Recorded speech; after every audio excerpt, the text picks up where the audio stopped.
Professor Jason Staples has joined us again here at MythVision Podcast. How are you, my friend? I'm doing well. I hope you're doing well after the move. I understand there was quite a cross-country drive and all of that, so you're settling in well? I am. We're finally getting where the sun shines often and the beaches are nearby. I This has been a while since we've had you on the channel, so there's probably a lot of newcomers to MythVision. I figured we'd introduce you and give at least some context. You are you still teaching? Are you an assistant professor at UNC Chapel Hill right now? So no, I'm still teaching, and I'm still at NC State University. I did my PhD at UNC Chapel Hill, but I have been teaching at NC State since 2016. I'm still an adjunct, so still a low caste academic, as it were, or the lowest of the low castes in that. So and yearly contract, and each year you hope that you get renewed. So fortunate to be renewed yet again. But I'm I think technically an assistant teaching professor, which is a way of saying we'll use your teaching labor when we need you. I get it. I get it. But aren't you coaching football? So I did coach for a while. Once my two children were born, that was I was working either 4 or 5 jobs at a time at the time at that point, and that was the Wow. one that didn't that was a lot of hours, but it didn't pay enough in terms of cost benefit. So I've chosen to spend more time with my girls and sacrifice that one while picking up some other things that can help us eat. So I've I've stepped away from coaching for now, but I'm still doing analysis as a former coach for some different media outlets and all of that. But who knows? Maybe at some point in the future I'll get back into that side of things. Well, thank you for being here again. And I know that your time is valuable. And so we want to learn a little from you about this conference and some of the ideas you've published on. You have a book called The Idea of Israel in Second Temple Judaism, but really you go stretching back through the literature to try and understand what Israel is, the meaning, the history, all of this interesting stuff.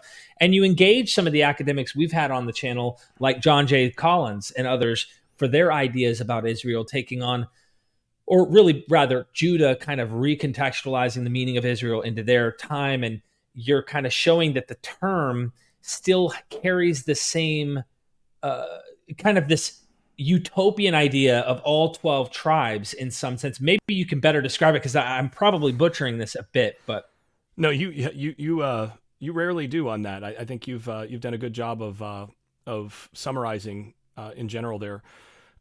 Basically, what that first book did and is demonstrate that contrary to what a lot of modern scholarship had sort of presumed, there really isn't a whole lot of indication, and virtually no indication, that Jews in the Second Temple period considered themselves as the whole people of Israel, as in, like, all Israelites are also Jews.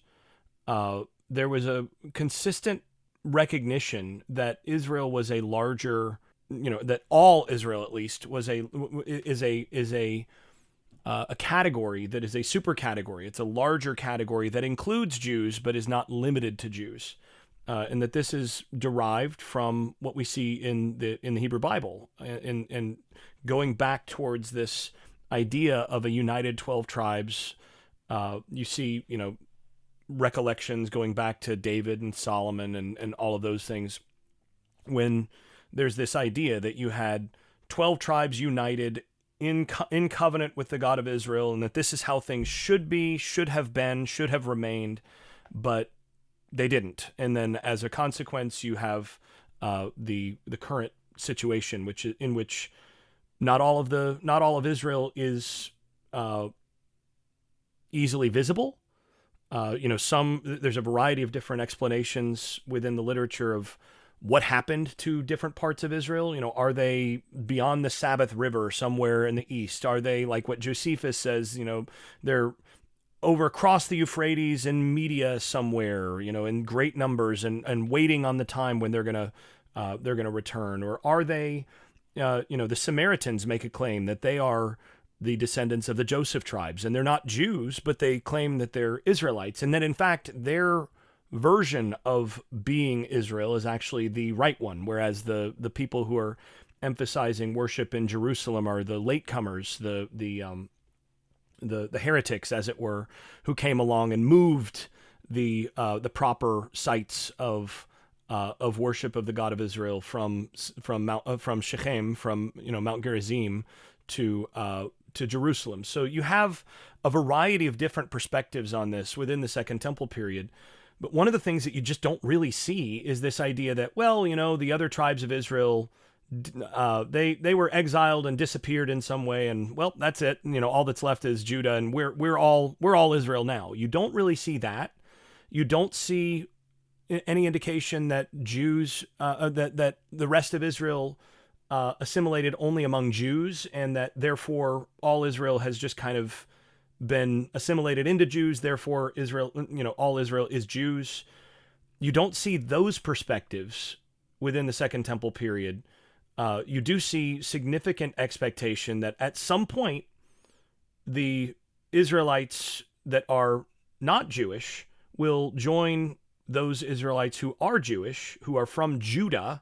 And see, that's where the term Jew comes from, or Jewish comes from, is from the term for Judah, who is the primary tribe in the southern kingdom of Judah, one of the two historic kingdoms that are mentioned in early Jewish texts from before the exiles. And essentially, there's an expectation that there's going to be a restoration of this greater Israel in some way, and how that's going to go about, how that's going to come about, all of that. There's a lot of debate about that, but that seems to be a pretty consistent view among a lot of early Jews.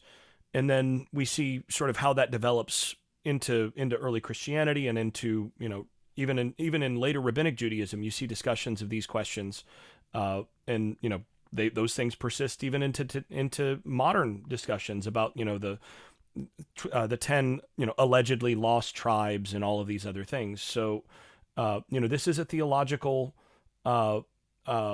discussion and a historical discussion and such that I think leads to a lot of really interesting avenues in terms of understanding biblical literature and understanding Jewish and Christian foundations. We will definitely be diving deeper into this into your second book, but just to take a quick second to promote or even advertise the upcoming conference that you're going to be a participant in. Some amazing people, great names that are going to be there, and you're going to give a lecture. So what is this lecture about? What is this conference about, and why should people go there? So the conference, of course, put together by my advisor, my doctoral advisor, Bart Ehrman, and this is the new, The new insights into the New Testament conference. This is the second one that's been done. The prior one was done focusing on Gospels. This one focuses on Paul, and there's a variety of, like you said, major international names, some of the biggest names in Pauline studies. People like Paula Fredrickson and John Barclay and others who are going to be talking at this, along with some even people like me. So it's going to be a good opportunity to get to see what some of the bleeding edge of Pauline scholarship looks like right now. There's several that I'm excited to hear, to see what these scholars are going to present. And it's designed to be, and this is, all of us as presenters have been clearly instructed, this is designed to be accessible to the interested layperson. So it's going to be bleeding edge scholarship, but bleeding edge scholarship directed and at a level that basically, if you're interested in this and you're interested in understanding biblical studies a little bit better, it'll be accessible to you. It's gonna be a really fun opportunity. I'm looking forward to it. My talk is on I don't remember what I titled it, but it's basically why Paul's gospel is not what a lot of people think. It's not by faith alone. Why Paul's gospel is not what you probably think, or was not what you probably think, because Paul does not actually, this is something a lot of people don't realize. Paul actually never says the Greek equivalent of by faith alone. those words don't appear in Paul. Now, that's become a really, really important component of a lot of later interpretations of Paul, at least since the Reformation, to the point where even really major biblical scholars just presume that Paul preaches salvation by faith alone. Mm-hmm. But the only place where the words by faith alone appear in the New Testament is in the book of James, James 2:26, where it's preceded by the word not. So that's really interesting. Now Martin Luther actually, when he translated the New Testament into German, added the German equivalent of not to, or the German equivalent of only or alone into that translation, so that in Luther's translation, Paul does say by faith alone, but he doesn't actually say that. And I'm going to argue that he doesn't actually teach that Paul believes and preaches something different, that he believes and preaches that people are justified, that is, they are made into just people, into righteous, into doers of right, by faith, by fidelity, actually, to the God of Israel and to the Messiah of Israel. But that is not actually the end of the whole thing, that in fact, that justification then enables doing the works that then result in the good judgment that comes when God judges the whole world by what people do. And so for Paul, those things, that fidelity that by which people are justified and then ultimately saved, is actually something that's completely inextricable from how people live and from the process of becoming an agent of justice in the world and all of that. So that's kind of the direction that I'm going to go with that. And I'm looking forward to having some fun with that presentation. And also there's some extended Q&A opportunities and all of that as a part of the conference for people who are attending. I'm looking forward to just interacting and getting a chance to see how people respond and understand what we're all presenting. You heard it from him first, ladies and gentlemen. It's by works alone and not by faith. And so you already, of course, brutal. I know, right? I maybe I'm confused or something. Look, go sign up. The link is in the description. Go check out Dr. Staples. Listen, I haven't read your latest book, so forgive me in advance. I know I have performed the unforgivable here, but I need to, and you know that because I've been enthusiastic about this for a long time, wanting to understand Paul, your book, and the resurrection of Israel. I want to dive into this topic a little bit. So please sign up. Let me know in the comment section that you guys signed up for the conference. As far as this idea goes, let me just run you through what I thought. And then I am all for, because I've heard you're like an intense debater from people you know personally. They've been like, look, this guy knows how to debate. He's a debate. He wants to, struggle with these topics and stuff. So he's excited about it. And I'm like, all right, this is great. This is an opportunity for you to help, like, maybe say what I got right, maybe say where you're on the right track, but even it's more than that or something to that effect. When I was reading Romans 9, because this is the hotbed for Arminianism and Calvinism, and there are other ideas that are out there about who's Israel, what's Paul doing, what do you mean grafting in a wild olive branch or olive tree, what is going on here? My understanding in the beginning of that was, here he is crying out in Romans 9, which I know you have to follow the whole book to get the whole idea of what he's trying to introduce to the Roman church, the church in Rome. But when you're looking at Romans 9, he's crying out for his kinsmen, because my understanding is that Jews are not they're just not getting it. They're not buying what he's telling them. And he wishes he could get them to get it, but it looks like there's a stumbling block. He wishes it could be cut off for them. These are the Jews, the people he's encountered on a day-to-day basis. And then he goes further and forward and introduces the first place in this letter, or any of his letters really, Israel, the term Israel. And I was thinking, here is this opportunity where he's kind of recontextualizing some of the scripture to fit his modern context, but what Jew isn't. And he's incorporating Gentiles in and saying, even you can get cut off if you don't, stay true.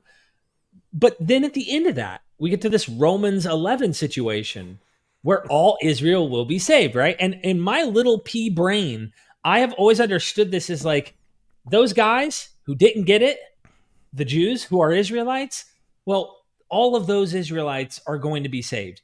I didn't think of it in the broadest category of assuming the guys on the other side of the river, maybe Josephus is hinting at, which we don't know what model specifically it seems that Paul has about where they're at or anything. But if you take your view, maybe tell me good job, bad job, yes, no, or both, or what. I'm here to be critiqued and interested in learning from you.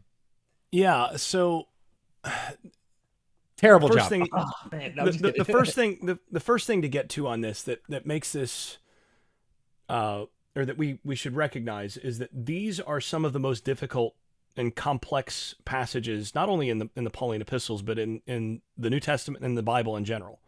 And the Bible itself was not written to modern English speakers, It in the wasn't? 21st century. It turns out, right?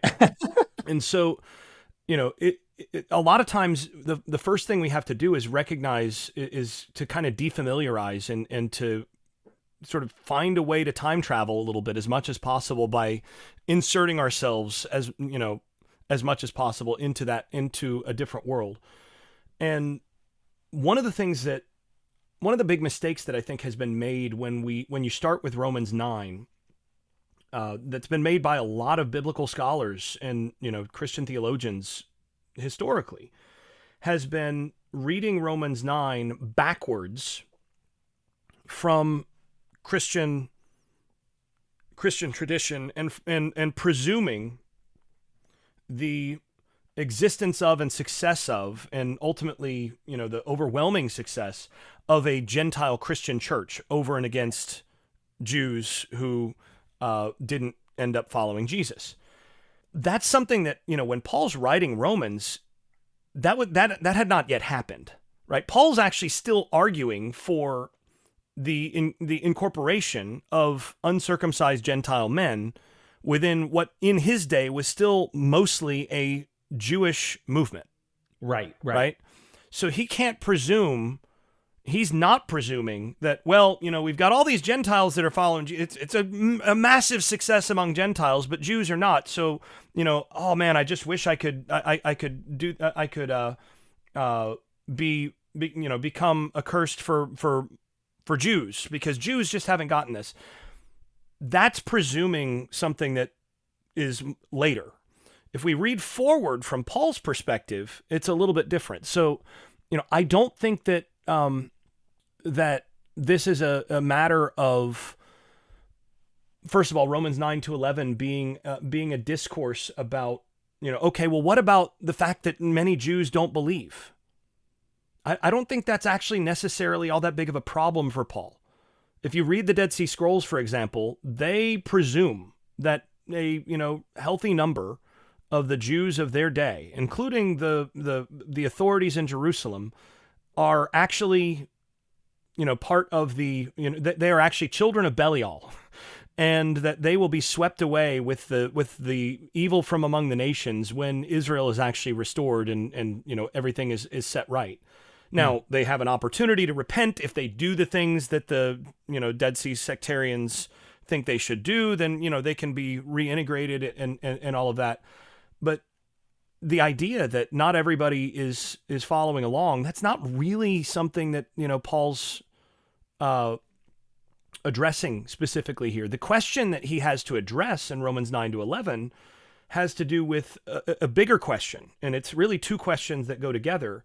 And that is, number one, the whole messianic thing that he's proclaiming, that Jesus is Israel's Messiah, who's come to fulfill the prophets' promises that were made, and to bring about and to demonstrate the faithfulness of God.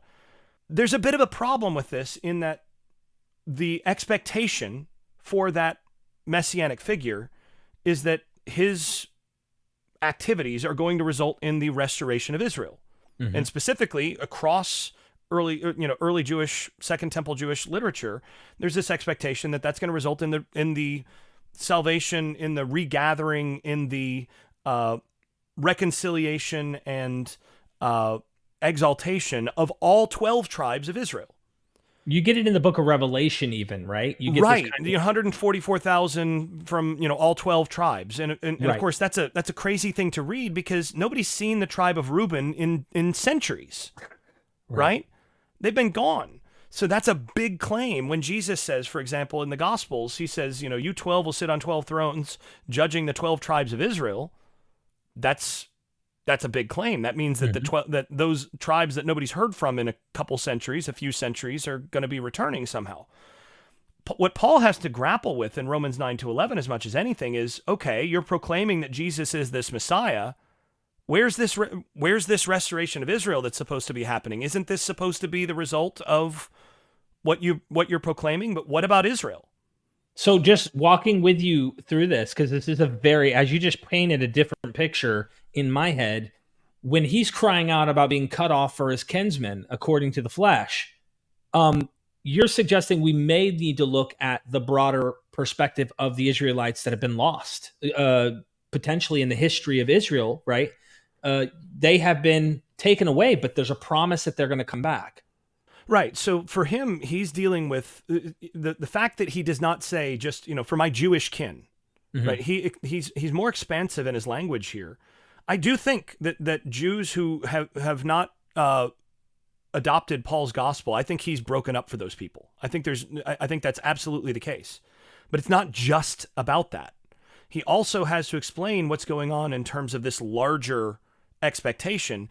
And then he has to explain a second thing with that, like, wait, but you're also saying that the promises of God that were made to the people of Israel are happening with these Gentile men, these uncircumcised. So is God then not faithful to his people? Has God switched horses midstream? Like, what's going on here? And that's what he has to deal with in Romans 9-11, to say, okay, yeah, I know it doesn't look like Israel's been, like the whole thing that was expected with Israel has happened or is happening. And yeah, it's kind of hard to explain what's going on with these Gentiles. Let me explain how this all plugs in together and how it all integrates. So that's really what he's doing. He can't presume that there's this relative success of a Gentile mission. He's not sharing this later Christian perspective of, well, the Jews just rejected. Paul himself is a Jew, as he says, right? There are a variety of other there are quite a few people who are Jewish in this early Christian movement. So he's got to address these larger things. And then what he ends up doing is he then in Romans 9, he takes you through the history of, from Abraham through the exile, essentially, or through the exiles, and says, okay, look, here's how God has dealt with his people from the beginning. And in fact, it's always been about something more than just a matter of, who's born to whom. And, the kind of thesis statement for Right. Romans 9-11 is Romans 9:6. For it is not that all who are from Israel, that is, all who are descended from Israel, are Israel. This Right? He opens says up the it's door to the Gentiles while also showing he has an elect, so to speak, within Israel. Am I? right. Am I? Right. Okay. Yeah. So what he does is he then, he says, look, Abraham had two sons. One became the heir, the other didn't. That son also had two sons. But Jacob have I loved, Esau have I hated. Okay? So, it's never been about just genealogy, right? This is not the focus.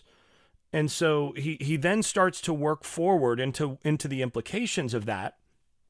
And then he wraps up that chapter with essentially a citation from Hosea, from the book of Hosea, where Mhm. Hosea, who's prophesying to the northern kingdom of Israel, says, "You are not my people, and I am not your God." And Hosea's whole prophecy is that because of Israel's covenant breaking, and this is again the northern 10 tribes of Israel, because of their covenant breaking, God is essentially divorcing them, and he's going to scatter them among the nations. But Paul then reads the rest of Hosea and says, yeah, Hosea promises that God will one day say to those who are not my people, that is, the people that he said, you are not my people, he will say to not my people, he will call them my people again. And then he immediately in the next verse interprets that as referring to Gentiles, to people from the nations. Now, a lot of people have historically, when they've read that, said, wow, Paul Paul's kind of taken this out of context a little bit, but he does use this metaphorically in a way that kind of gets him in a roundabout manner to the nations, because, they're not my people, and it's got this promise to not my people, but it's not really, in context. Of course, he probably knows that that's about the northern kingdom of Israel, but for him, it's not that important. Mm-hmm. And my argument is that that's not the case, that Paul actually puts those two things together and says, okay, look, when I see what Hosea is actually promising, that they're going to be scattered among the nations and there will be they'll disappear, that they're going to be sown among the nations and they're not going to be his people anymore. Let's think about what that means a step further. That means that they cease to be a separate people. And if they cease to be a separate people and just intermarry among the nations, which some of the passages in Hosea are, the wording it can be read that way, but then God promises to bring them back somehow. Wouldn't that require that God bring in people from the nations where they were assimilated? It's sort of like those nations have become alloyed in some sense with the people of Israel. And in order to access the people of Israel, if God's going to be faithful to his promise, then that means God has to bring in people from those places. And that's the move that he makes at the end of Romans 9. And he sort of pulls that thread out from there until the end of Romans 11.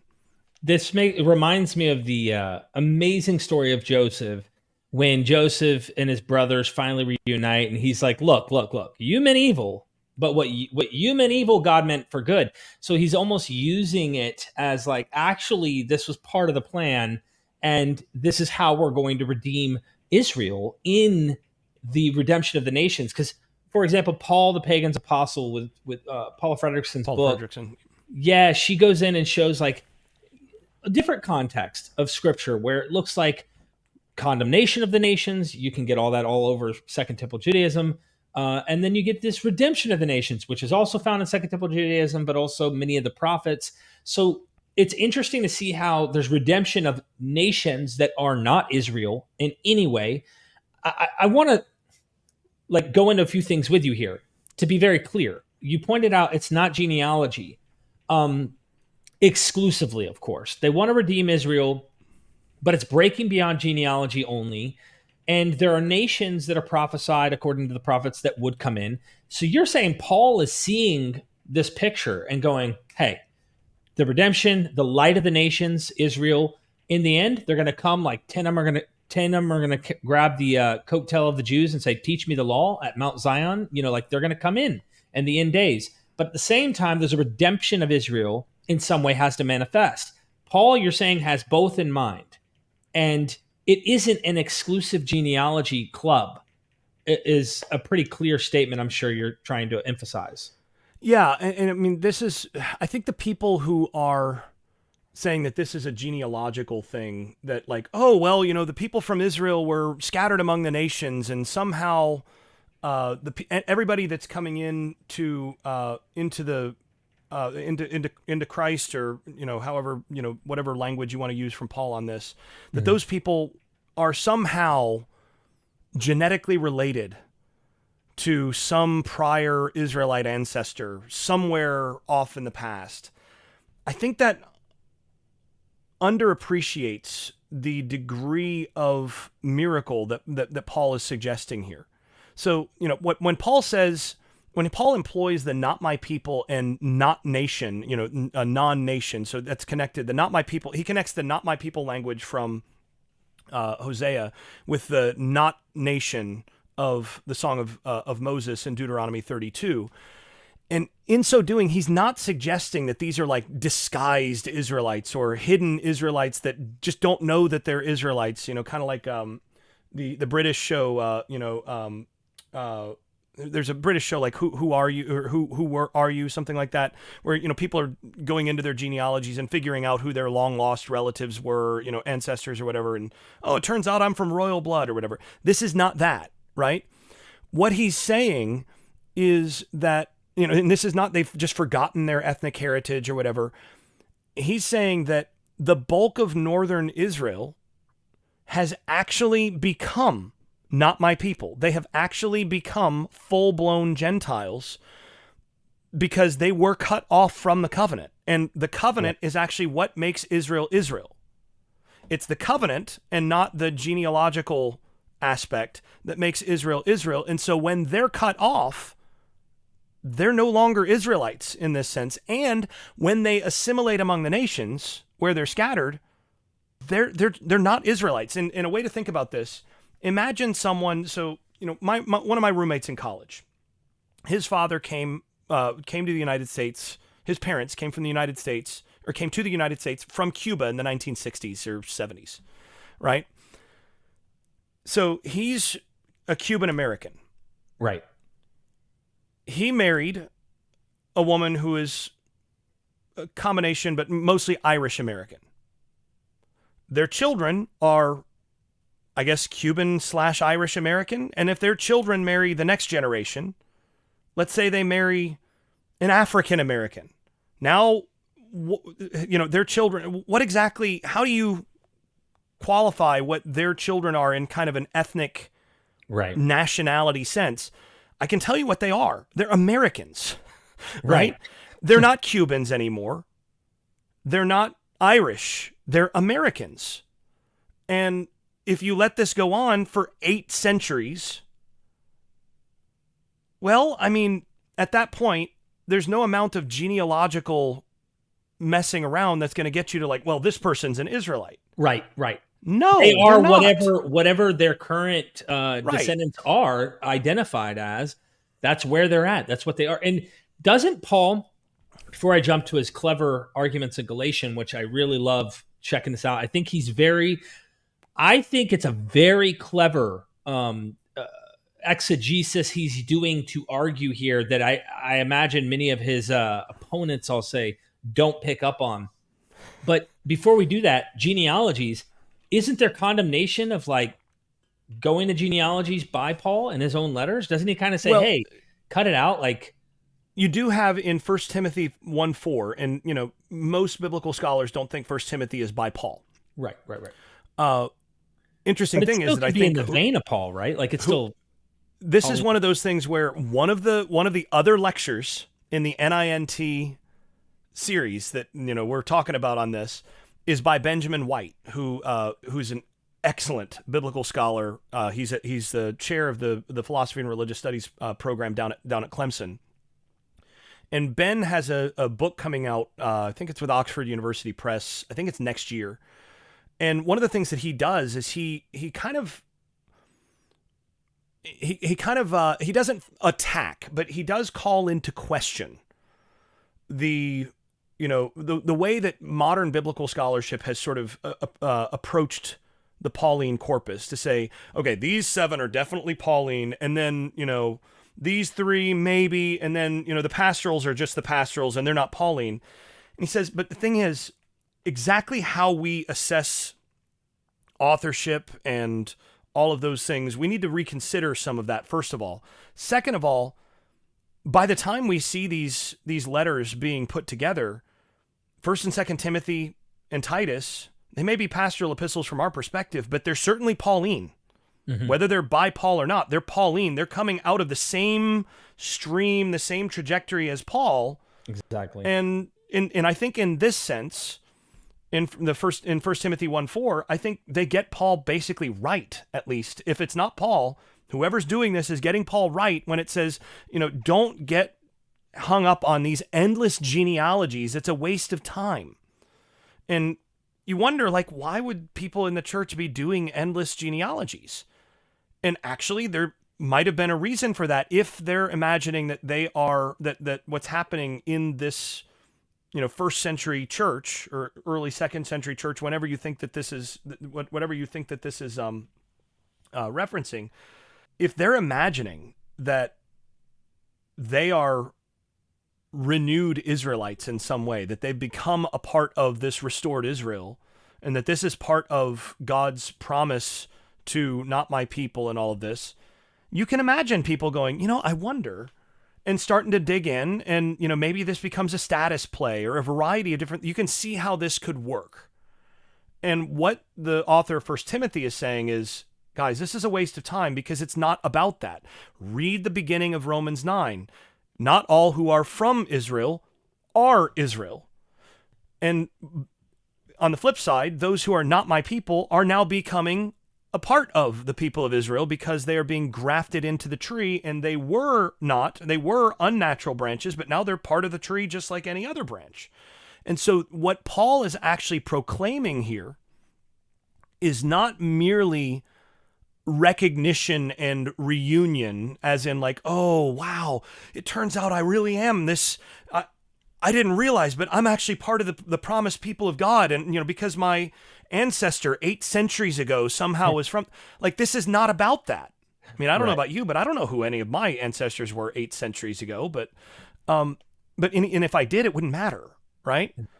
I'm an American, in terms of where I was born and, certain things, that's something I can't help. But what he's arguing is that this is resurrection. He says that, what will their acceptance be but resurrection from the dead? And so he's tying this to, in that language, to Ezekiel 37, where you have the valley of dry bones. And these bones are dry, which means that, they've been dead a long, long time. And what he's indicating is that at least large portions of Israel have been, in an ethnic sense, in a corporate sense, dead. Right. They've been dead and been dead for a long time. And now God is restoring Israel from the dead by bringing in the nations. And like you said, what he's done is he's taken the promises to the nations, which, from Abraham on, you have, this promise of the nations, in some way being blessed due to the promises of the covenant with Abraham. Yeah. And he takes those and he says, okay, yeah, that's going to happen.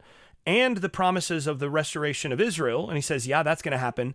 Oh, but it's actually happening all in one move because God's really, really elegant in how he's done this. And this is where you get to the potter and clay illustration. You mentioned the Joseph thing of what you meant for evil, God actually used for good. That is precisely the point of the potter and clay imagery in chapter 9, where Paul is not making the Calvinist, kind of argument where, well, God just has a right to take clay and make it into pots so that he can smash them, so that he can show that clay who's boss. That is not what he's saying. That's not the argument that he's making, right? That is so antithetical to everything that he's arguing. And the thing to understand here, first of all, is if you were going to make that argument that the potter has the right to do whatever he wants to do with the clay and whatever he wants to do is going to get done, then using clay as the metaphor is maybe the worst thing you could possibly use in terms of artistically. Because everybody who's ever worked with clay, everybody I know at least, and you can go back even into the ancient world on some of this stuff, anybody who's ever worked with clay knows that clay has a reputation for being especially stubborn as a material to work with. One of the things I did for an article a couple years ago, and some of that worked its way into this book as well, is I looked through, handbooks and, Pottery Magazine and different things to look at what people said about working with clay. And one phrase just shows up over and over and over again. Yeah, clay has a mind of its own. It's going to, you just have to learn to improvise with it. But, oh yeah, clay has a mind of its own, and it just keeps coming up. That when you're working with clay, you have to be improvisational. You may have an idea in mind, but clay just is stubborn and it's going to push back and all of these things. And that's baked into the metaphor. And what Paul then, when he starts that metaphor, he says, well, why does God still find fault? For who has resisted his will? And then he says, well, let me tell you about how this works in terms of the potter and the clay. And by the end of that metaphor, what the reader should be saying is, any reader who's read the Hebrew Bible should be saying, who has resisted his will, should be going, but clay. That's like we have, right? The entire Hebrew Bible is a witness of people resisting the will of God. Who has resisted his will? Well, us, over and over and over again, right? That's the point of the metaphor. And yet what Paul says is God is like a master potter who, in working with the clay, still manages to bring about his purposes in working with this stubborn clay. And so in this context, this is not like a God just makes clay so that he can smash it to show the clay who's boss, but rather God is such a master potter that even when human beings are stubborn and do evil things, God actually finds ways to use human disobedience, and specifically in context, Israel's disobedience, for redemptive and merciful purposes. So Israel is set apart as a light to the nations to bring about, blessing for the nations. And then Israel, according to the prophets, does one worse than the nations and teaches the nations to sin even more, right? Right. And so fails in their in that particular assignment for which they were set apart, and God divorces them. But that's not the end, because God actually uses the sowing of Israel among the nations as a means to do exactly what he'd meant to do with Israel to begin with. Now I'm going to use your restoration to bring about exactly what I set you apart to do to begin with, and that's to bring in the nations and to make the nations into to generate, as Paul says in Romans 1:4, the obedience of the nations. So, which is really central to his whole project. So he puts all of this together and says, this is God actually finding a way to improvisationally use Israel's disobedience to accomplish what Israel refused to do through Israel's obedience. Wow.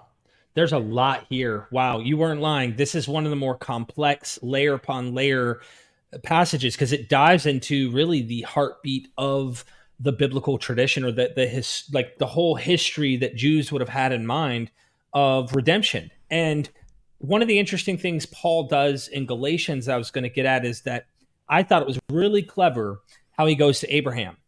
He jumps back to Abraham. He's the perfect candidate to jump back to. Number one, he's considered righteous, called by God, and being obedient before he's even circumcised, which is number one. Well, what are these Gentiles? Uncircumcised. Number two, this is long before the law was ever given. So he's like making these arguments in Galatians on people who are trying to make them get back under the law, or not back under, but technically to put themselves under the law and to become circumcised. And he's saying, you don't need that by the pneuma. And correct me if I'm wrong, the pneuma is what makes them, in a very miraculous sense to Paul, it works within his Middle Platonism, in my view, makes them the genealogy of Abraham, not through blood. It's like the Gospel of John says at the beginning, this is not one born of blood or born of man, but of God. You're born from above. I think that concept goes back into Paul with this pneuma concept. Help me out and kind of untangle that with your perception of the knowledge of Israel and what's going on in Galatians 3. Is there any relationship that you could see that is unique to what you bring to the table as it pertains to the salvation of Israel? Yeah, I think first of all, what you just said was really, really outstanding, and it's a good summary of what he's doing there. And I wish I had come up with the image that Matthew Thiessen did in terms of referring to the transformation by the pneuma as akin to a DNA transplant rather than cosmetic surgery. And that's just such a good metaphor to explain the difference. For Paul, if you get circumcised, you're impacting the fleshly body, but that doesn't actually get to the root of your being, of who you are. And that's the thing that really has to change. And this is something that, goes all the way back to the problem that Paul sees in terms of why the Torah was given to begin with. The Torah is given to Israel in Galatians 3 because of, or for the sake of, transgression, right? Israel receives the Torah. He says, why then the Torah? Well, it was given because of transgression. And the reason for that is, if you look at Exodus, the people are called to the mountain and they're told, when God gets here, first of all, don't touch the mountain for 3 days. Then when God gets here, the horn's going to sound, and then you go up on the mountain to meet God. And then they get there, they do all that. God shows up on the mountain, the horn sounds, and the people go,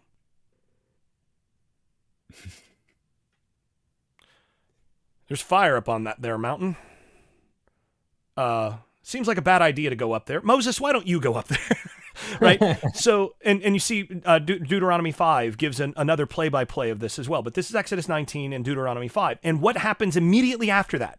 God speaks the 10 commands. And then after that, they get further interpretation of the 10 commands. And then they do and while Moses is up there getting that, they do the whole thing with the golden calf. Yeah. And then he comes down and shatters that law and goes back up and gets a more extensive Torah. And then at the end of Exodus, the presence of God comes down into the tabernacle, and there's a problem. Neither Moses nor anybody else can enter. So now you need additional stuff. So now we're into Leviticus, and Leviticus gives a whole host of, okay, here's how to purify, to, make it so that it could be safe to be around the presence of God and all of this. And then you get something like Nadav and Abihu, right? The two children of Aaron, who go in, yeah. and they wave, they take the censers in there with the wrong kind of incense, and they're incinerated in the presence of God, which is a real problem. You know what the next law on the books is in the Torah is after they go in and do that? Speak to, it says, I'll paraphrase it from memory here, but speak to to Aaron and his sons that you are not to have strong drink when you are ministering before the Lord. Right? Priests are not to get liquored up and then go and do this. And the implication is that Nadav and Abihu might have had a little bit too much of the communion wine, as it were, before going in there, and so they didn't do things correctly. And what you see is this pattern.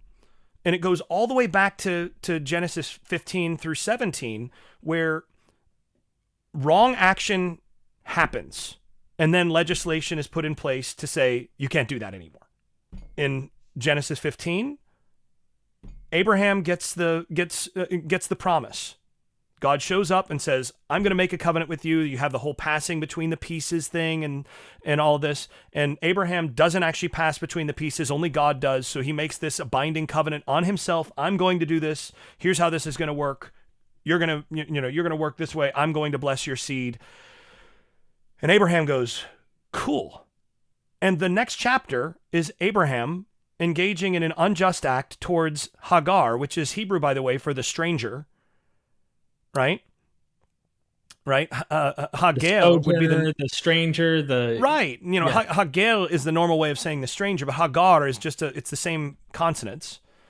With the stranger woman, with the sojourning woman who he has as a slave, as a result, by the way, of his disobedient act of his injustice towards Pharaoh in Egypt a few chapters earlier, right? He goes into Egypt and he passes off his wife as his sister because he's trying to protect himself, which demonstrates sort of a lack of fidelity both to her and trust in God.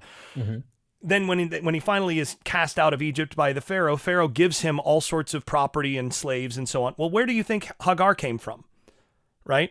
So now he engages in an unjust act towards her, an act that, I think the text clearly does not sanction, even at the suggestion of Sarah, right? And so Sarah says, here's what you should do. He says, absolutely, sounds great. And the result of that is Ishmael. And then when Ishmael turns 13 years old and he's done his duty, as for Ishmael, God shows up again and says, I am God Almighty, walk before me and be blameless. That's the first thing God says to Abraham 13 years later, and there's no indication that they've had any interaction since. He shows up and says, I am God Almighty, walk before me and be blameless. I'm El Shaddai. Walk before me and be blameless. And Abraham falls on his face, and you can see something's wrong. And now you have a re-establishment of covenantal terms, only this time you have, okay, look, as for me, I will do all the things that I said in Genesis 15. I'm going to do that, and in fact, I'm going to do even more than that. As for you, and now we have a requirement placed on Abraham, you will be circumcised. The very part of your body that you used unjustly in this context and in an untrustworthy and unfaithful way, you're going to have a mark on that, and your descendants will have a mark on that forever. Right? And so what Paul does is when he goes back and he says, look, these Gentiles are being called in the same state that Abraham was when he was first called out from the nations. And Abraham was not required to be circumcised until he did the unjust thing with Hagar. right? And so in this case, circumcision is not actually a requirement, a mandate for justness. It's actually a consequence of infidelity and unfaithfulness. So if they're in the state of Abraham when he was faithful and when he receives the word, in faith, and then his faith or his fidelity is credited to him as righteousness or as justness, now you don't need the circumcision. Just don't do that stuff. And if you have the Spirit, you're not going to do that stuff. And circumcision doesn't stop anybody else from doing that stuff later. It's just a reminder that you shouldn't do that stuff. So get your heart circumcised, and then you can bypass chapters 16 and 17, and you're back in the state that Abraham was in chapter 15. This is what Paul does, and it's really, really sophisticated in terms of his argumentation to get this so that those who are coming in from the nations are actually Abraham's spiritual seed, because they have the spirit of the true heir of Abraham, Jesus, who then puts his pneuma into them, and they're transformed into that. And now they're basically pre-Genesis 16 Abraham standing justified before God. It's really remarkable to see the moves that he's making along this way. Yeah, that was such a clever, I'll say midrash, but like a real exegetical and theological argument by Paul, using what you described as the history of Abraham. And the one interesting observation too, another layer to the thing you're pointing out, is what was the one thing that Abraham was told right out the bat? Get rid of those idols. Only one God. And that's the exact kind of admonition that Paul gives to the Gentiles, is saying, look, even in Acts 17, which we don't think Paul, we think it at least gives an image of how Paul may have approached non-Israelites, these Gentiles. But he's like, I see you're religious, with all these statues and stuff, but the one with the unknown God. Actually, which is really funny. He insults them in a roundabout way by calling them very, it's often translated very religious, but it also could mean something like superstitious. So he's like, I see that you're really, really religious, but like in a kind of negative way, but it could be read both ways, which is really fun. But anyway, I interrupted. Go ahead. No. That's interesting. And in that passage, you have this clear indication by this author we'll call Luke, because I think the author both wrote Luke and Acts. That's a whole different show, of course, for some people who might disagree. But in that passage where he is describing that, like, at one point, you were ignorant in times past, but now, like, there's this moment where it's like, hey, no more. Now you, from one man among all the nations, their appointed times. He kind of gives this real fast synopsis of, like, from creation to where we are, and that, hey, he wants everybody to repent. I've had to explain this to certain people, but, like, this is a big universal picture. Paul's not limiting this to only certain people. This is like literally anyone he comes in contact, anyone he's preaching to. And it's not just a specific ethnic group like Israel or something to that effect. I know that sounds odd coming to you, I'm sure. I only say that because your work has been used by certain people who try to progress these ideas that, like, Jason Staples thinks the Gentiles are literal Israelites, as if genealogy, bloodline, that kind of thing is what the case is. And it's much more complicated than that. And I think that it also solves the problem that, to give those people that are trying to make sense of these texts, that are saying, hey, Israel's supposed to be regathered back in, but they assume in this, like, fleshly sense of genealogy, you're saying, no, that problem is there, but Paul's solution to it is a miraculous thing in his view. And that is, we've got them. They're being redeemed. Like you said, Israel was supposed to be a light to the nations. That failed to take place. Because of their sins. Here they are no more. But he promises to bring them back. And that promise goes on and on and on. We even see it with Jeremiah and then Daniel, harping back to Jeremiah's prophecy. You see it and it keeps going. And I think Paul's still piggybacking on this idea. Yeah, absolutely. And again, Paul thinks that these Gentiles who are coming in, I think it's clear that he imagines, or that he thinks that these Gentiles who have received the Spirit are in fact Israelites. But that doesn't mean that he thinks that they were Israelites before that. Right. So he thinks that, because we're back to the pneuma, correct? Right. One of the things that's so complicated here for modern audiences. It's hard for modern audiences, particularly modern Americans, to think this way. But Paul and other ancient thinkers did not think of ethnicity or race the way that modern people do. Right?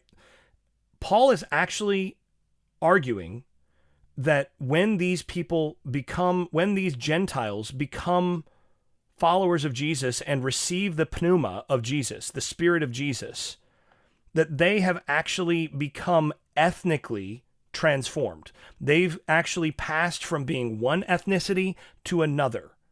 So in a modern way of thinking, it would be like being transracial.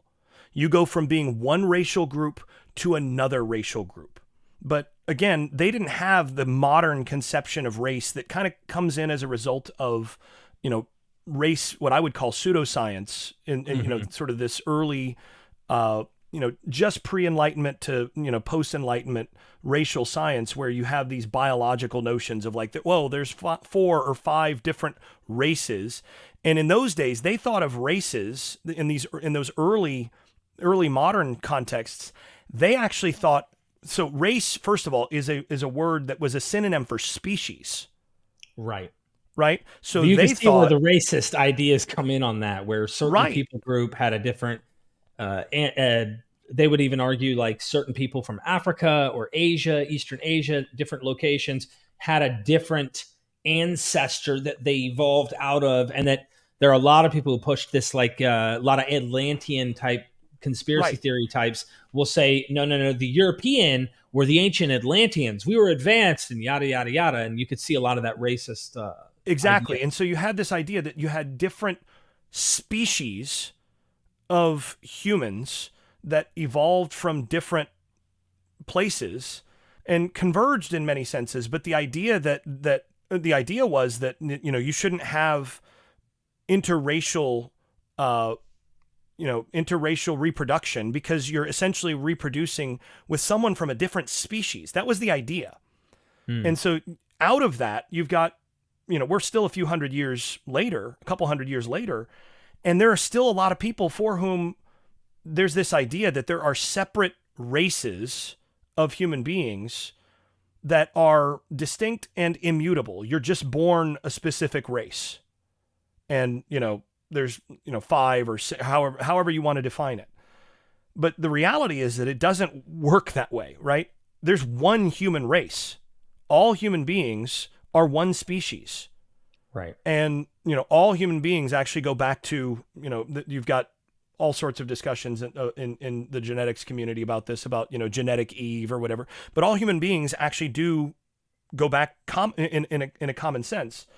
But I say all this to say that a lot of modern readers just don't have the category to understand this idea of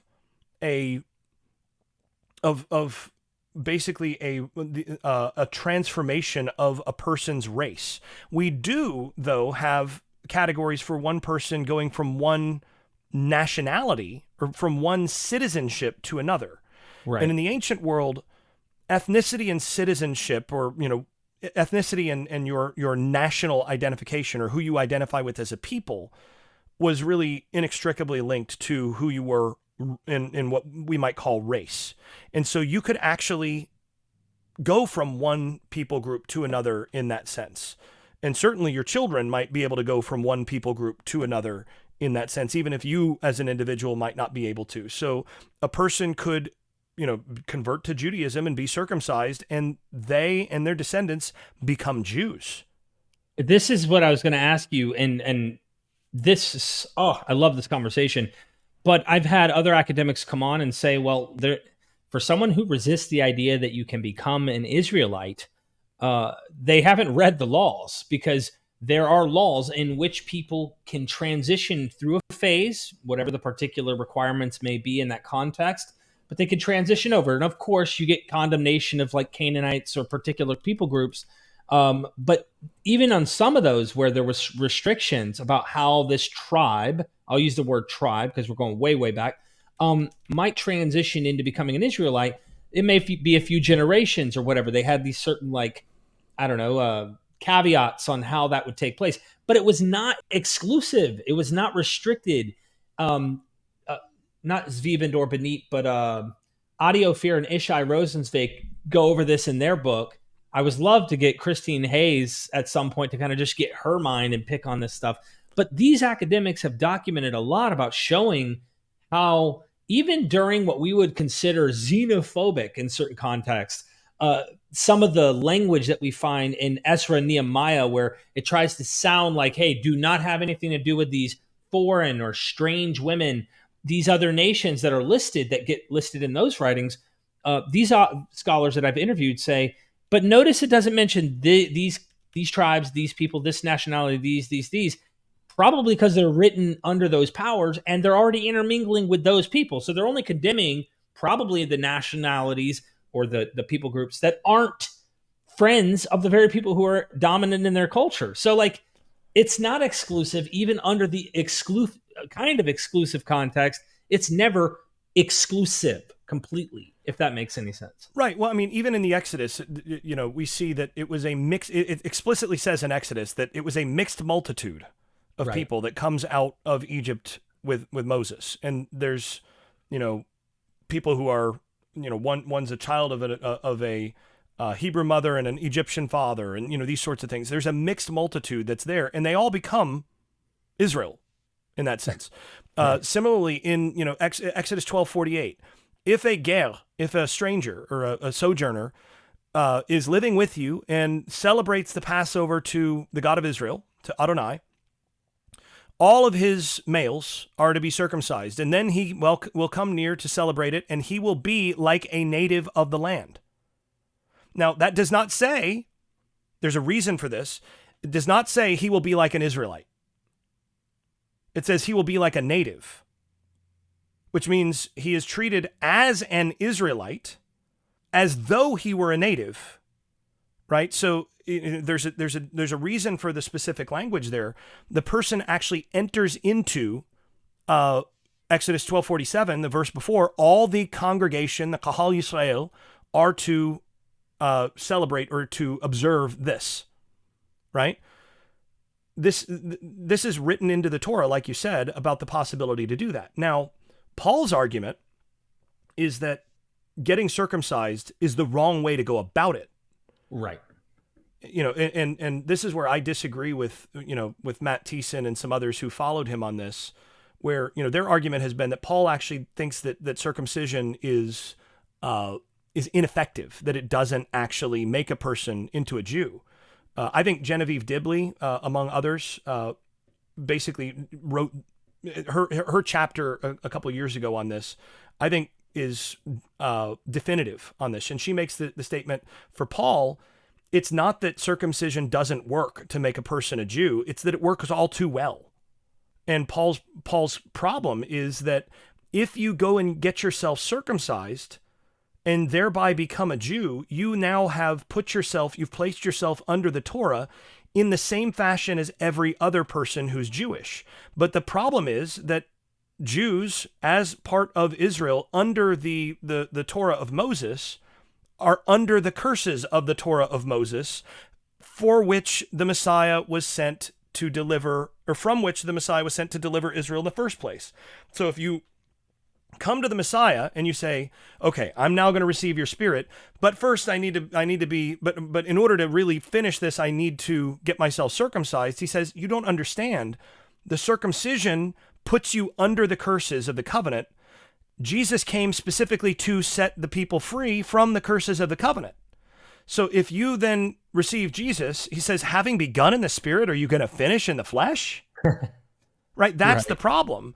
It's not that it doesn't work. It's that the fleshly part isn't actually, the fleshly part only takes you to the place where ultimately the curses apply to you in the absence of the spirit. But if you already have the spirit, the fleshly part is actually already surpassed in that respect. So what he's doing is he argues for a transformation of ethnicity on the basis of this pneuma, which takes you not only into the people of Israel, but actually makes you God stuff, right? You become cosmically transformed, so that when Jesus returns, everybody becomes this pneumatic body, this cosmically transformed body, which has eternal life.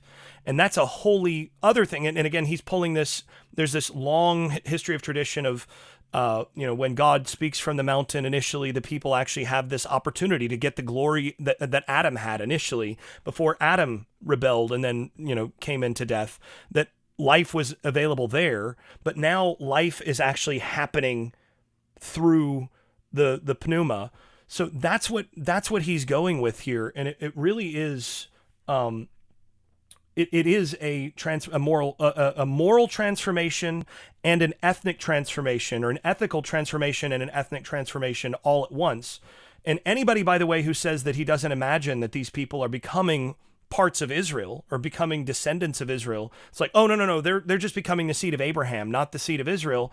Then why in 1 Corinthians 10 does he talk about their fathers? He includes the people, the Gentile people in Corinth, as children of the wilderness generation of Israel.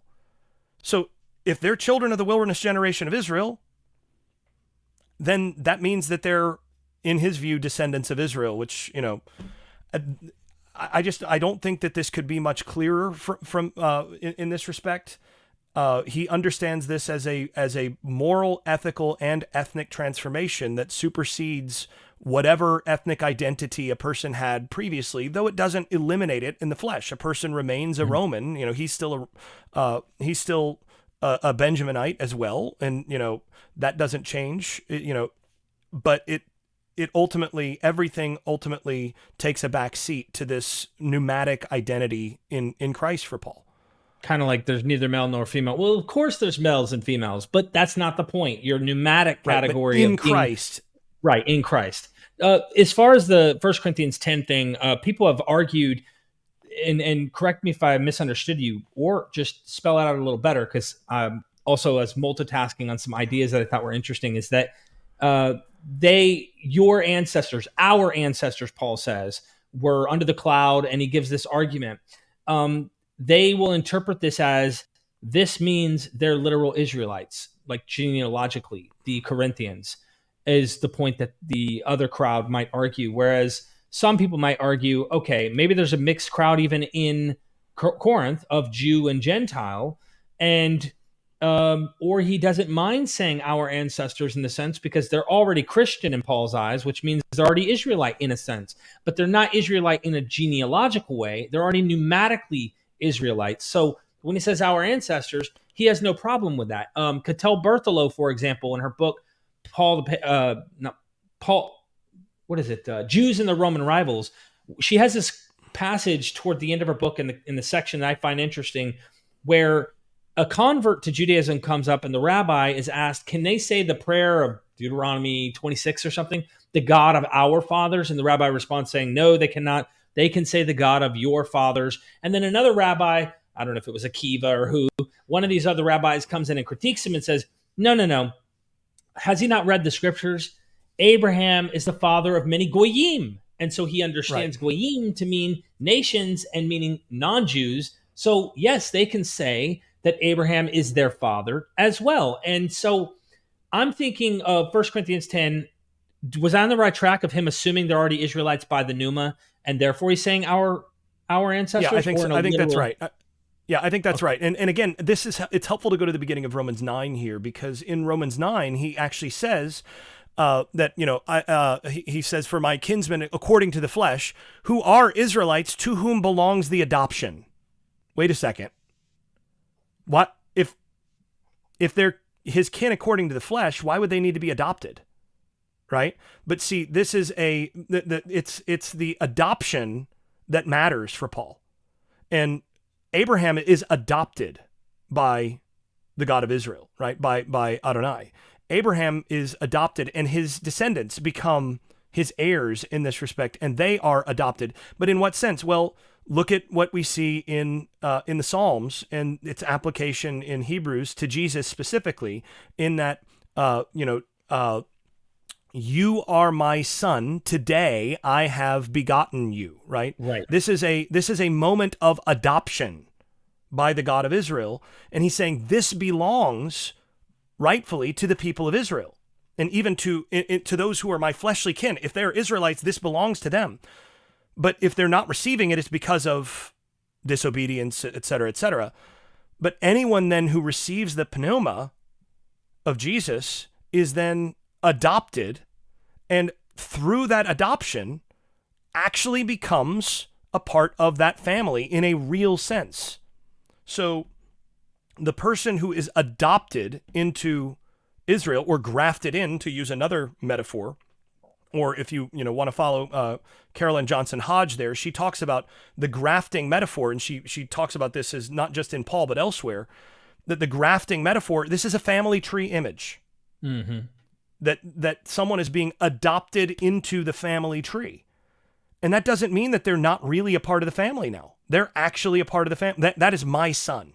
Right, right. That In is fact, my even daughter. more so if you bring in a Roman idea, at least playing some significance, even more so, the adopted is even on an elevated status typically. Right. Well, you look at the the Caesars and how that works, right? The adopted son, that's a big deal. Big deal. So this is something that Paul's already working with here in terms of adoption as actually the in adoption specifically by receiving the pneuma as central to this ethnic transformation and being a part of the ethnic people of God that he calls Israel, and all of this stuff is connected, and again, he's connecting this specifically to his reading of the Torah, and in the Torah, Israel is, if you go back to the prophets, out of Egypt I called my son, right? Mm-hmm. The moment of the Exodus is when God adopts Israel as his child. It's also the moment of this covenantal arrangement where Israel becomes his spouse. It's also, and all of these things kind of work together as imperfect and partial metaphors, and Paul reads those all together as well, but he understands this adoption as something that's happening through the pneuma, and those who are adopted actually become descendants of Abraham, descendants of Isaac, descendants of Israel or Jacob, and they become this people of God that is that to whom the promises have been made from the beginning. Two more things, if I can, with you. For he himself is our peace, who has made the two groups one and has destroyed the barrier, the dividing wall of hostility, by setting aside in his flesh the law with its commands and regulations. His purpose was to create in himself one new humanity out of the two, which gets into the whole family tree you're describing, where everybody's in this same family if you're in Christ, who is the true seed of Abraham through that pneumatic, I just say pneumatic body, the spirit. And I have read this thinking about the literal temple barrier between the court of the Gentiles and the entrance to where Jews were welcomed, and it's tearing down that barrier. Am I mistaken for assuming that connection? So I think that's right on the one hand. I think he also goes further than that too, because the language here is also really reminiscent of Ezekiel 37, 21 to 22, where he says, I will take the Bnei Israel, the children of Israel, from the midst of the nations, right? From the midst of the nations, and I will make them one nation, and they will no longer be two nations and will no longer be divided into two kingdoms. So he will join the children of Israel from there, and he will join them together with Judah, and he will make them no longer two, but one. And so this is exactly that. And moreover, a little bit later, when Ephesians says that Christ preached peace to you who were far off or far away and those who were near, this is a quotation of Isaiah 57:19. So, this is a promise of restoration to scattered Israel. And that language, ties together to several other things that, from Isaiah 66:1-2, and, the lowly and contrite in Isaiah 57:15. There's a variety of these things that he's tying together in this passage. And again, it's not certain whether Paul actually wrote Ephesians or not. There's debate about that. Right, right, I'll right. say this: if Paul didn't write Ephesians, whoever wrote Ephesians understood Paul very, very well. Right. I think that's pretty clear. But in any case, what he's doing is he's tying together the dividing wall between Jews and Gentiles is torn down in Christ, in his body. Uh, and that also leads to the divisions between Israel and Judah being torn down, and so that it's all one in the Messiah, in Israel's Messiah. That's all really, really central. This, as I get to our final one, is that I was reminded of Revelation when we brought up the 12,000 from each tribe, 144,000, which it's too bad you and I can't get in because all the Jehovah's Witnesses already filled up the spots. So we have to figure out. I'm just kidding. That's all right. Hopefully we can get some good golf courses down here. That's all we need. Just hook us up down here. But I was thinking of the two groups. I was talking with Elaine Pagels and others on Revelation, just kind of trying to wrap my head around this. And you have this numbered group, which are the 12 tribes, and then an innumerable group. And as we're all one category, it still seems like there's two groups here. One is the people from all nations, every tribe, kindred, and tongue. One is that fulfillment of the northern, southern tribes, if you will, combined, which is Israel and Judah, that new covenant kind of contract where all 12 are seen here. Do you still think that that works? Just saying, hey, I know we're saying they're all Israel in a way, but this group with all kindred, from every tongue, every nation, every tribe, that is that group of the non-Israelites, technically. And in another sense, which I don't take it literal in Revelation, it still gives off the impression, though, that all Israel is here in the context. Yeah. So first of all, I want to point out that a very good biblical scholar, John von Maren, is going to be doing a piece. He's in process of working on a piece, working through the connections between the 144,000 and the multitude. And I think he's right. I've talked with him about where he's going with this. I think he's basically right that in the context of Revelation, those two are actually supposed to be identified together. Okay. That they're not really independent.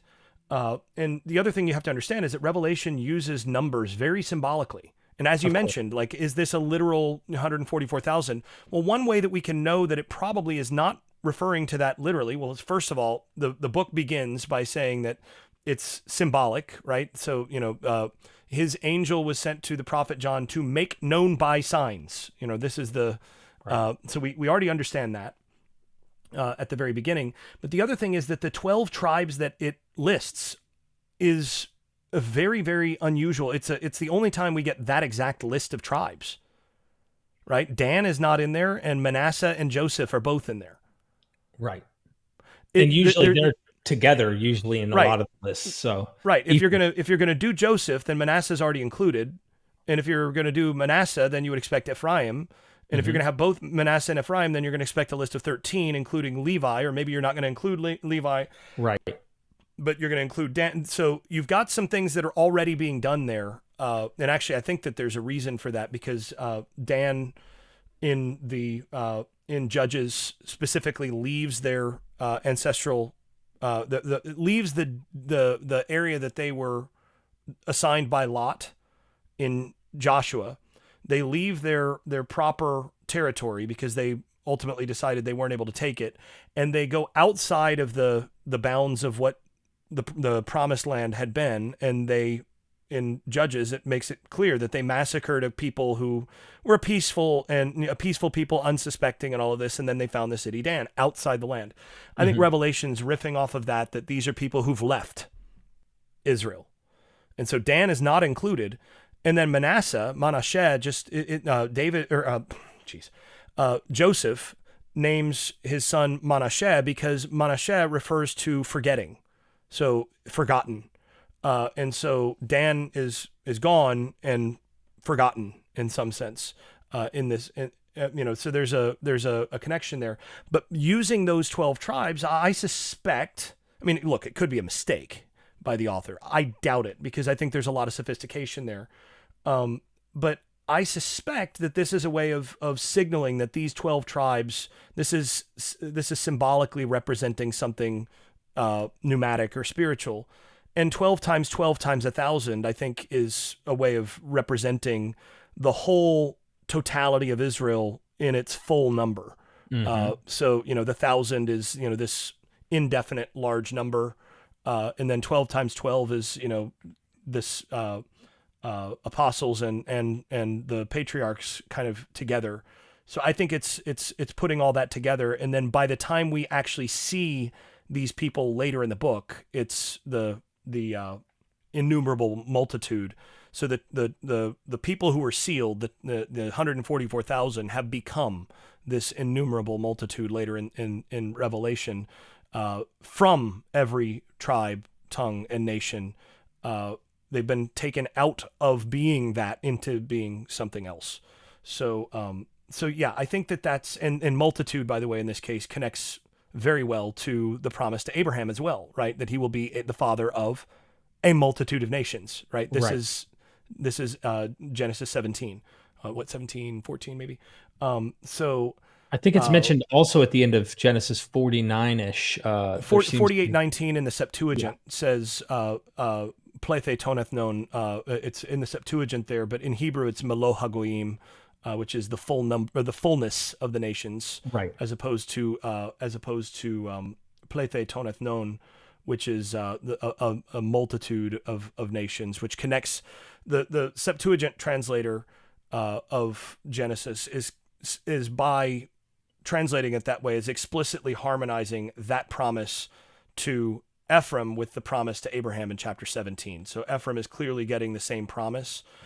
In Hebrew, it's not exactly the same. It's the same promise, but the wording is odd in Got it. Hebrew, and it makes sense why the Greek translator would take it that way. For what it's worth, when Paul says the fullness of the nations in Romans 11:25, that's actually a word perfect literal translation in Greek of the Hebrew from Genesis 48:19. So it's another instance, and there's quite a few of them in Romans 9-11 in particular, where Paul is probably either working with a Greek version that is closer to our current, to a literal rendering of our current Masoretic text, or he knows the Hebrew.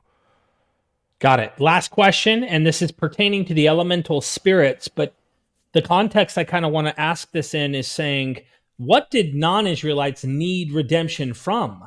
A lot of people have suggested that the only people who needed real salvation were Israelites, and they needed to be redeemed from the law. And the law is the Torah to them, and therefore there is no need for salvation for those beyond Israel in terms of being under the covenant of Israel. So they needed to be redeemed by from the law, and the law, in their view, they're not seeing death. A lot of these people who suggest this aren't seeing death as a literal issue that needs to be resolved in the end. I tend to think that death is death. That doesn't mean it doesn't have spiritual consequences or is used in a metaphor or in some way symbolic. But I'm saying it seems we all die, and this seems to be the age old issue that is supposed to be rectified at some point. That's my takeaway. But what do they need to be saved from? Because Galatians, if this is written to non Israelites, there are times where it says he came, Christ died to redeem those who are under the law. Well, the non Israelites are not under the law. The Gentile audience isn't under the law, but it mentions there's elemental spirits, and almost as if angels gave the law to begin with. It sounds like Paul's kind of suggesting that, which meant maybe this isn't necessarily supposed to be this eternal thing, because it's not. I've heard that suggested, because it's not like directly from God. You I'm sure can take my mess and organize it somehow. I don't know if that makes any sense to you. So first of all, we have to go back to why Abraham and then later Israel are specifically set apart from the nations in the first place. And again, this is not for no reason, right? This is all part of, if you read the Hebrew Bible, this is all part of a redemptive arc that goes all the way back to Adam, right? This is part of the repair process that God is engaged in to deal with the problems that come in, as early as the first chapters of Genesis. Right.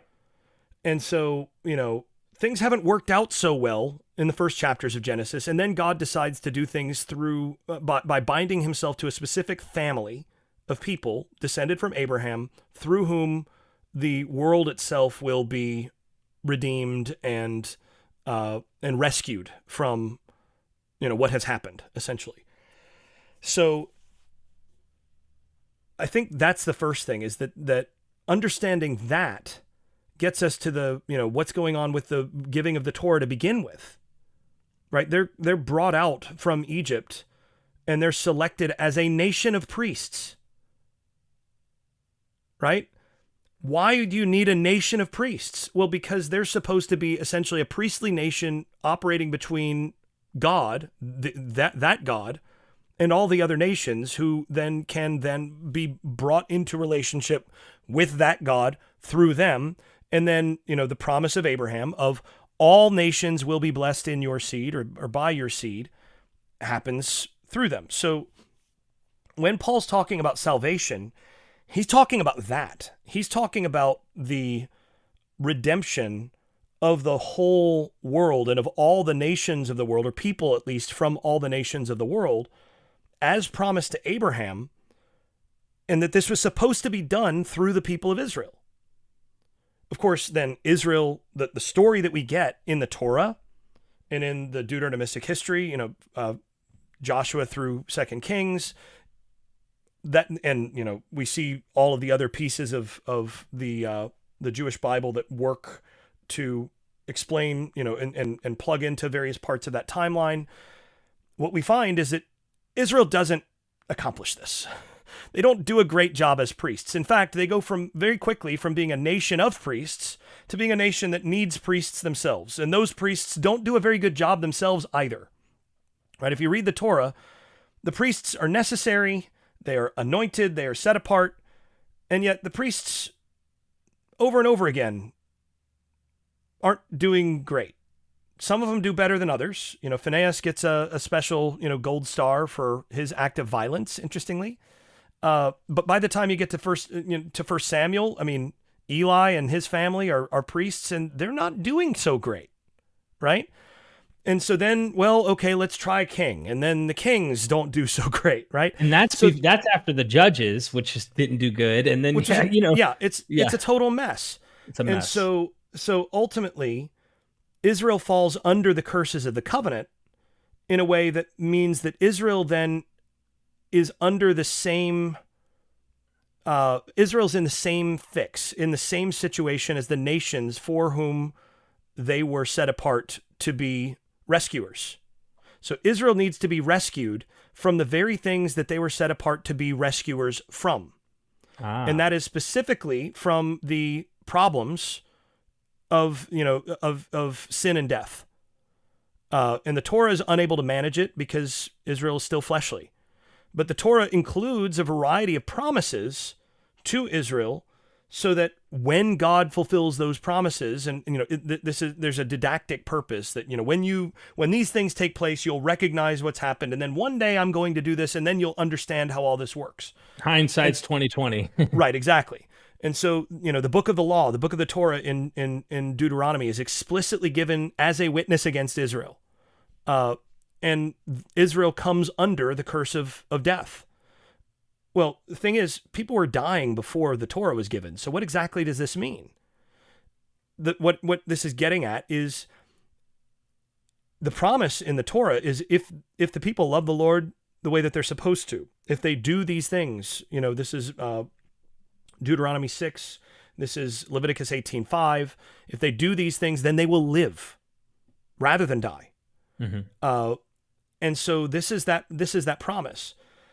What Paul argues is that in what has happened with Jesus, Jesus has actually overcome death in exactly the way that the Torah promises, and now has the authority to dispense that life that goes beyond death, to other people, and specifically to the people who to whom that's promised in the Torah. But it's not just promised to Israel in the Torah. It's promised that all nations will be blessed in this way.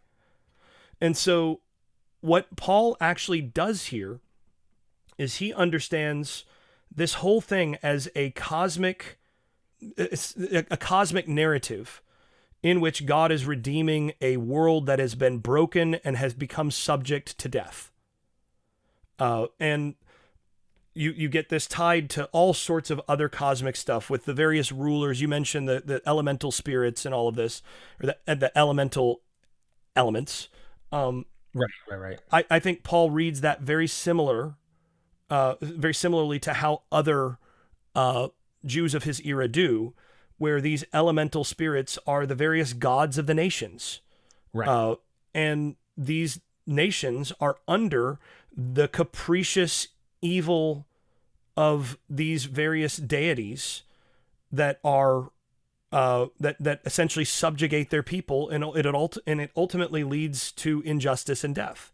Whereas the person who comes into Christ receives a new spirit and is set apart, independent from the various elemental spirits and the cosmic powers that they're under. And even in some later rabbinic discussions, you have discussions that the Torah, when Israel essentially rejects direct contact with God and puts Moses forward, and then specifically when they rebel at the golden calf, Israel dies, as it were, and is placed under the authority of the Torah as essentially a cosmic power on its own. So they're no longer under God's direct authority, but they're under the authority of the Torah, which is given. And Paul, what Paul's doing here is he's saying the Torah is given by the hand of a mediator, and so they actually come under an elemental spirit or an elemental thing, not necessarily spirit, but they come under an elemental thing, the Mosaic Torah, much like the other nations. And what ultimately happens for people who receive the Spirit is that they then come into, again, direct contact with this God, so that they're not subject to these intermediaries any longer, and they can receive direct life from this God. So I think that's the larger picture. It's, again, some places where I probably could word it better, but I think that's the, sort of broad strokes narrative that's happening here. And restricting this to, descendants of Israel, or saying that this only applies to people, of Israel, I think neglects the larger framework that the Torah is actually given within. And, if you read the end of Isaiah, which is so important for Paul, the end of Isaiah ends with people from all the nations streaming to the God of Israel and being adopted into the people and receiving life.